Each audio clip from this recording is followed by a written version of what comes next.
Hi, welcome to Matt's Garage, where I cannot wait to finish my house project so that I can get back to working on cars. But today's a very important day. We are going to address the dookie situation at Casa Matt over here. And behind me is one of two 1,500-gallon septic tanks. Is septic interesting? Well, I don't know. I mean, most people don't get to see a septic tank and how it works and how it functions. So I'm going to take you around, show you how these things work, take you to the work site where they're going in, and just sort of talk about septic systems. Before I show you the components, let's just talk about what it is. Well, you're either on a sewer system or a septic system. If you're on a sewer system, you do your business, it goes into the city's pipes, it goes down to a treatment plant where it's treated and then released into whatever watershed that your municipality has the rights to release into. With the septic system, you basically have a treatment plant off-site, and you usually have two tanks. One side fills up with your stuff, and the water, sort of there's like a separation wall between one tank and another. The water, there's biological organisms that sort of break down the stuff. The water fills over the wall, spills into the other tank, and then it's pumped over into a drain field or gravity fed into a drain field, and then just kind of disperses into your yard. By the time it gets to your yard, it's no longer gross. If it's working properly, you don't really smell it.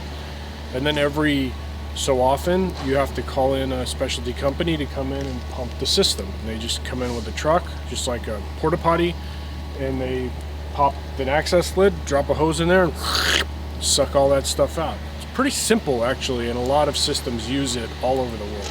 This is a poly tank, a 1,500-gallon poly tank. It's basically two clamshells that have a rubber gasket that's sealed and then clamp with those little orange tabs. Originally, my design was a concrete tank, but because the road to the back of the house here is pretty muddy, they would have had to have built a road with rock to get back there. And I didn't really want that, and they didn't really want to do that. The poly tanks are more expensive, so it kind of balanced out. So we went with the poly tanks, and they can just drag those back there by hand. So we'll take you back there, show you the components, and yeah, it'll be looking forward to getting this in because they're going to make a mess of the site.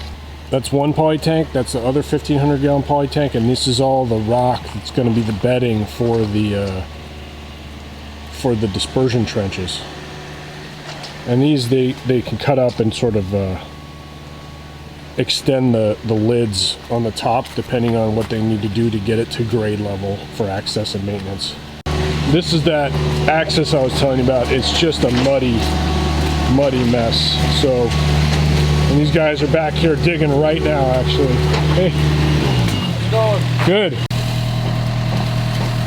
This is my septic company, Evergreen On-Site. Great guys. They really know the technical, everything that has to do with this.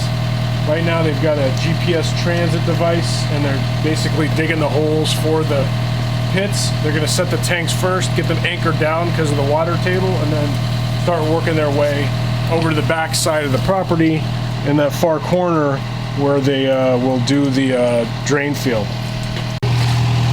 Oh yeah, that's the deepest excavation we've had on this project. Nice.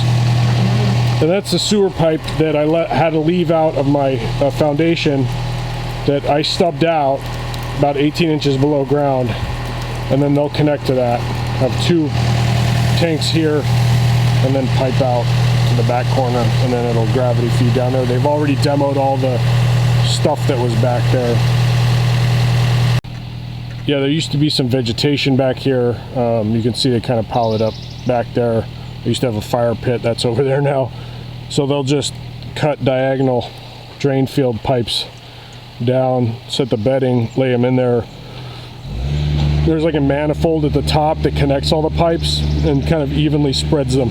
Back here at the tank, the way they connect the tanks is basically there's these different pop-outs. We'll just cut a hole into here with a gasket, connect this tank to the next tank. It's an exact same design. And what's crazy about this is my old tank was maybe, both chambers of my old tank together were maybe half of one of these. I mean, it was tiny compared to these. And we've been living here 5 years and it wasn't even full. So, you know, this is part of the modern issue with sort of agencies, like it's overkill, right? And it kills development because their requirements are ridiculous. For a 4-bedroom house, it would take us 10 years to fill that up. And I got 2 of them, you know? And they've actually been really harassing, the county and the state of Washington have really been harassing homeowners down here. I keep all my waste on site, and yet I'm the one who's got to sign a contract, get inspected every year, blah, blah, blah, blah, blah. We are not the problem. We are a figurative drop in the bucket. So, but this is what I got to do to get my house built. So what do? Do you fight, or do you get your house built? It's just a terrible choice, but it doesn't matter.